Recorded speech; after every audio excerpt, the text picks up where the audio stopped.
Welcome to the Have Mandolin Will Travel podcast. This is Love Thy Neighbor, Opera Orlando's Treemonisha. On May 18th, 2025, I saw Opera Orlando's production of Scott Joplin's 1910 opera Treemonisha. I was really looking forward to it after it was announced because Scott Joplin wrote an opera? Spoiler, I thought it was really good. The music is fantastic, the themes are compelling, and this production in specific had performances and stagecraft that were top-notch. It was also a really fun experience, something that I don't get to say too often about non-comic opera. Nobody dies. Treemonisha does not get performed very often. The opera itself was lost for decades before being rediscovered in the 1970s, and this relative obscurity is one of the reasons I wanted to write about it. The Opera Orlando production was Treemonisha's Florida premiere. Part 1. Background. Scott Joplin. Scott Joplin, 1868 to 1917, was an American composer dubbed the King of Ragtime. If you don't know any of Joplin's music, yes you do. The Entertainer and Maple Leaf Rag have permeated casual pop consciousness and are kind of the go-tos for ragtime representation. Joplin was born in Texas in the Reconstruction era. He learned some music from his family and then studied with Professor Julian Weiss from ages 11 to 16, where he was introduced to Western classical and opera. He became a traveling musician, wrote a lot of music, and moved to New York City in 1907 in the hopes of selling his operas. He died in poverty in 1917. I was embarrassingly old before I realized that Joplin was black. And this wasn't a blank spot for just me. I did an unofficial poll of music-inclined friends who knew some of his music and went 0 for 4. It's theoretically bewildering given ragtime's roots in African-American music, but probably not bewildering practically. There's definitely a conversation to be had about appropriation and defaultism, where people are just assumed to be white, even when it kind of doesn't make sense.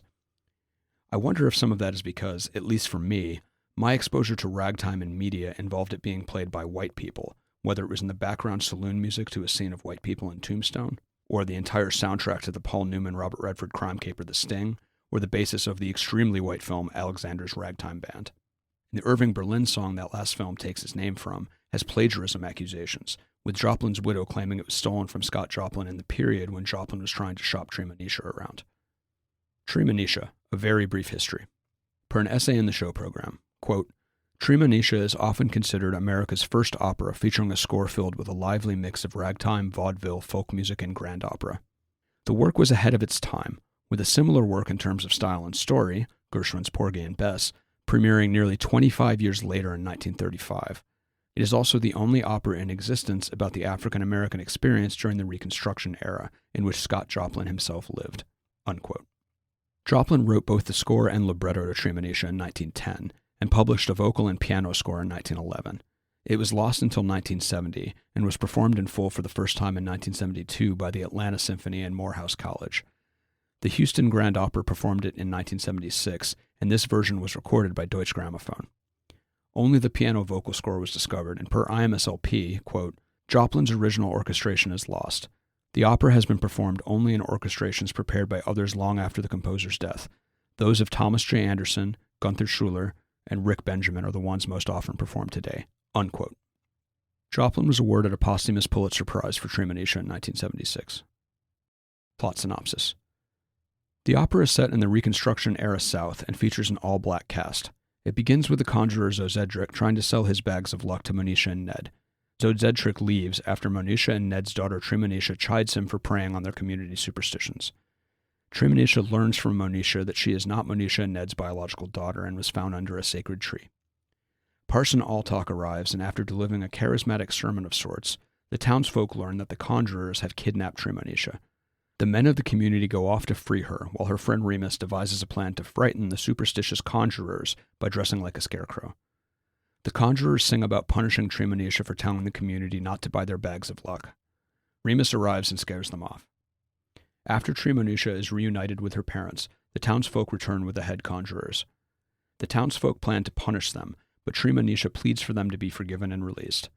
She convinces the townfolk to let the conjurers go, and she is then chosen to lead the community. The end. Part 2. Opera Orlando production. Disclaimer. The production I saw was heavily cut down to 70 minutes, about half the length of the original staging. My understanding is that the opera as written has a lot of repetition in it, which this production excised. I can't speak to how much else was cut, as I obviously didn't know the opera at all before seeing this production. Any comment on the plot or structure is going to necessarily be for the version I saw, and may or may not be reflective of the libretto as written by Joplin. The music. Stage director Roberta Emerson and conductor Everett McCorvey described this production's music as a chamber arrangement of Joplin's score. It was orchestrated by Johnny Dean specifically for this production. Scenic designer Grant Pricer told me that the chamber orchestration was built up from Joplin's piano and vocal score, rather than cut down from one of the pre-existing full ensemble orchestrations. The music really wasn't what I was expecting from someone dubbed the King of Ragtime. A lot of music, especially the arias, had pretty conventional operatic textures. It wasn't, for lack of a better phrase, a jukebox opera where opera singers belted out over ragtime tunes. Other than the piano being more prominent than in most operas I've seen, musically speaking, the conventional stuff generally sounded like late 19th century European opera. The conventional material roughly alternated with ensemble numbers that I'd call more communal. These parts definitely felt more uniquely American and weaved in different genres like spirituals, work songs, and tunes that evoked an exuberant, charismatic church service. The closing song of the opera, the fantastic A Real Slow Drag, was the only one that jumped out to me as obviously a ragtime tune. Not to say there weren't others, but Slow Drag was the only one I really locked into at the time. This production had a big, active ensemble that pulled the crowd in, and this in combination with the thrust staging that I'll get into in a minute, blurred the line between spectator and participant. The audience was really into it, clapping along and even doing some foot stomping. Though for God's sake, white people, clap on the 2 and 4, not the 1 and 3. I heard that the Saturday night crowd was the most ruckus of the weekend, in a good way. I listened to the Gunther Schuller orchestration from the 1976 Houston production, and I must say that I massively prefer the Dean Chamber orchestration that I saw. Schuller's music is lovely and all, but has a completely different vibe and sounds really tame by comparison. The prominence of the onstage piano in the Opera Orlando production and the sheer drive and energy of the communal numbers, in addition to being really engaging, supported the messaging of the opera more effectively, in my opinion. The staging. As I said above, the set was in a thrust configuration, where the active space, thrusts out into the audience that is seated on 3 sides of the stage. The actors entered and exited from the audience and were frequently in or near the crowd. They were really interactive too, and this is part of what made it feel like such a communal work, and the interactivity reinforced the themes of the opera. The crowd was treated as if they were diegetically present. They weren't behind the fourth wall watching, they were having the same day as the characters. And it did feel like the characters, even the ensemble, were going about their day, not just showing up to hit marks and then dutifully piss off when the main characters were talking. A nice moment was when one of the women in the ensemble did a pretty impressive dance move, and one of the men standing near me said something like, "I didn't know you could move like that, damn," and was immediately scolded by an older matriarch. This wouldn't have been audible to anyone on the other side of the stage, and I like that they bothered with these little details that I presume were happening everywhere in the theater. I was sitting in the front row off the right side near one of the main entrance egress points, so not only did I get a lot of interaction, but I was also apparently very visible to everyone else in the crowd. I had 3 random people comment after the show that I was right in the thick of it. There was a funny moment where Tondo Mamba, who I've met a few times, ended up right in front of me. We made eye contact and he grinned and gave me a nod, and then I had this crisis of, am I making this weird? How long is an acceptable eye contact in this scenario? I didn't want him to feel awkward or obliged to keep looking at me, so I looked away, feeling like a doofus. Tondo is a good dude, by the way, and a great singer. I also very much liked that the musicians were tucked into the set on stage rather than being put back out of sight in the wings. The set looked like it was built around them, and it was not only pretty cool to see them playing, but also to have it feel like they were characters themselves. In a work like this, it was really perfect. Also, it was awesome to see McCorvey clearly enjoying himself and singing along while conducting. Ensemble. The ensemble had a lot to do in this one. They were on stage for most of the show, and everyone did a lot of dancing. There were a few featured dancers that did the more balletic moves, but especially since everyone on stage was singing, and even the non-featured dancing was pretty impressive, sometimes it was hard to tell who the featured dancers were. My rule was, if a leg went higher than parallel to the ground, they were probably a dancer first. An actor in front of me at the end of the Real Slow Drag finale punctuated the final beat by leaping into the air and landing in a split, which was, bluntly, really badass. I think I pulled a muscle just watching, and apparently the rest of the cast didn't know he was going to do it. I really can't overstate how great the ensemble was, and how well the staging, blocking, and choreography came together. In the big numbers, there were more than 20 people on stage dancing and singing. Plot, theme, structure. Treemonisha is structured unexpectedly. There are plot elements that function a little strangely in the context of a continuous story, like pointed setups whose payoffs don't quite materialize, or payoffs that seem insufficiently set up. For example, during the inciting incident of the drama, Treemonisha's kidnapping, the head conjurer Zozetric says they grabbed her because She'd been telling the people that they should throw away their bags of luck. Now, how are you going to get food to eat when you can't sell your bags of luck? But we didn't see her do any of that. We only saw her tell the conjurer he's spreading superstitions and upsetting people and that he should stop. She doesn't even do it in front of the ensemble, if I recall correctly. It's not a big deal, but it's a little weird that the libretto doesn't have her actually do the thing the conjurer is upset about. I checked the full libretto too, and it isn't there either, so this wasn't a case of this production excising some connective tissue. I suppose Zedric could be lying to his fellow conjurers to justify the kidnapping post facto, but it isn't framed like that, and opera isn't super well equipped to deal with that kind of subtextual nuance. Joplin's libretto has gotten criticism over the years. In Eric Salzman's 1976 review of the Deutsche Grammophon recording, dug up and shared by Opera Orlando, Salzman mentions how people criticize the weakness of the libretto, and himself says it's a real problem. But Salzman also says, still, it's only a libretto. There have been worse, and for that music, everything but everything is forgiven. In opera, after all, the music is the primary deliverer of drama and emotionality, not the libretto, and it's no wonder operas are credited to their composers. I would say that Treemonisha at times feels more like a review than a story with a linear plot, and it's better to look at it thematically rather than, plottily. Looking at the libretto through that lens means stuff like the big emotional scene where Treemonisha finds out that Ned and Monisha aren't her biological parents, which doesn't have any obvious plot significance, doesn't feel like a cul-de-sac because its found family significance ties into the show's emphasis on community and people looking out for each other.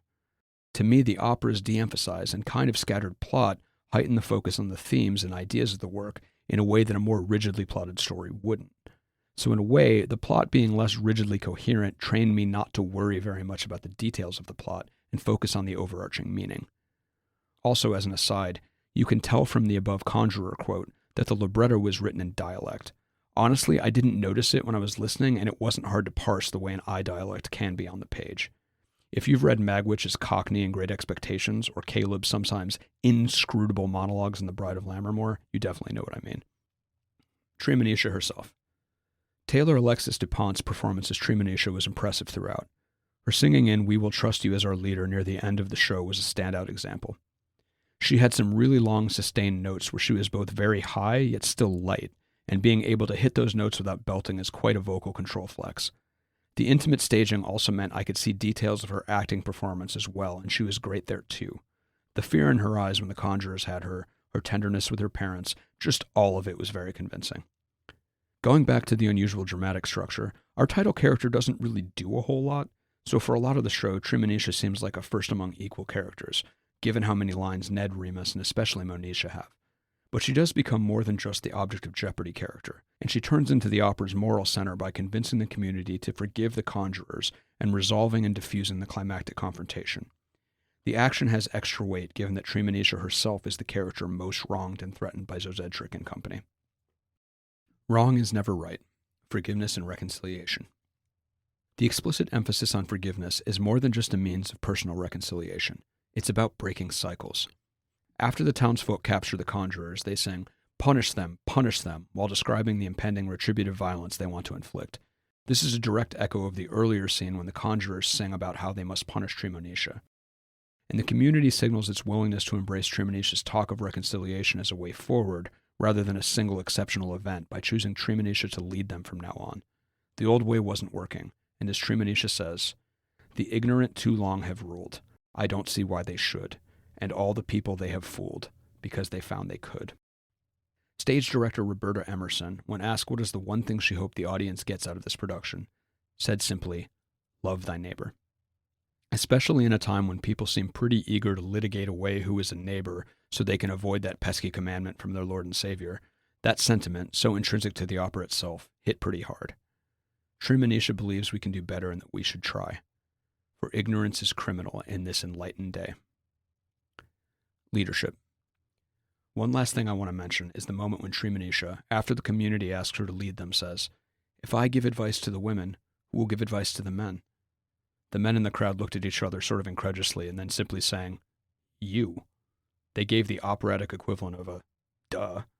I'd say that is pretty progressive and daring for an opera written by a man in 1910, but gestures around me in 2025. Part 3. Gallimaufry. I mentioned DuPont's performance earlier. Do not take that as a slight on anyone I didn't specifically mention. All the performances were excellent. Treemonisha was found under a sacred tree. This doesn't really affect anything in the story, but might be a Wagner reference. I don't really have a larger point here, but I suppose that would be an indicator that Joplin was not screwing around and was going for elevated art on par with serious European opera. This production was in partnership with Bethune-Cookman, an HBCU in Daytona, and several members of the ensemble were students from there, which is pretty cool. I know I said the 1976 orchestration suffered by comparison to the chamber orchestration, but it's worth emphasizing that the Schuller version is a really important piece of Treemonisha's resurrection story that we should all be grateful for. And it does sound good. The pastor character played by Tando Mamba is named Parson Altok. I was expecting this to be more of an ironic or a satirical name like Dr. Pangloss and Candide, but all told he seemed alright. And though the message of forgiveness probably should have come from him, he wasn't a raging hypocrite or anything. I was expecting a far more pointed critique of hypocrisy given his name, like he was going to enthusiastically lead the charge to punishing the conjurers, in opposition to his earlier exhortation before the kidnapping of, "Don't harm your brother, don't harm your sister. Does your love all your neighbors too?" But he didn't. Altok is present during the punish them scene, but is not focused on. Tando played him a little chastened after Treemonisha's speech, like he realized he should have spoken up, but he didn't have any lines. The full libretto seems to be like this too. I use the tone townsfolk in my synopsis, which might not be denotationally accurate to the libretto, as the community's setup is a little fuzzy, but the Opera Orlando production was set in Eatonville, Florida, so I skate by on a technicality. Eatonville is a historically black town just north of Orlando, where Zora Neale Hurston lived. Near the end, Ned sings these lines. "We stay close at home when villains rambling we can hear. We have no chance to roam when heartless villains are so near. We dare not sleep at night when we have an awful fear. We keep a brilliant light when villains ramble far and near." The immediate context of this is that they are talking about the conjurers, but it's hard not to imagine how this sentiment might resonate with African Americans in the Reconstruction era, or the era of the Ku Klux Klan, or of Green Books in sundown towns, or Forsyth, or Wilmington, or Tulsa, or Ferguson, or. Part 4. Conclusion. I'm glad that I saw this production. Treemonisha is a valuable piece of art in its own right, but I also applaud and am kind of awed at all the hard work of so many people across the decades to resurrect it. Probably not surprisingly given my Lazarus music project, but I have a deep sadness about people's art being lost to time. That the vicissitudes of history, culture, and chance nearly erased a work by Scott freaking Joplin fills me with a kind of artistic existential dread, but it's inspiring to see what a community of people can do together. At the pre-show talk, conductor Everett McCorvey said, "It's our mission to make sure that opera companies know about this production and get it performed in other places. Fingers crossed, and thank you all. May this one cement itself far, far from the brink. March onward, march to that lovely tune. Slide onward, listen to that rag. Hop and skip, and do that slow drag." Originally published May 26th, 2025. This has been the Half Mandolin Will Travel podcast. I'm Matt Giuliano, and I hope you've enjoyed this piece. Check out halfmandolinwilltravel.com for a closer look at some of my other projects. Cheers, and happy listening.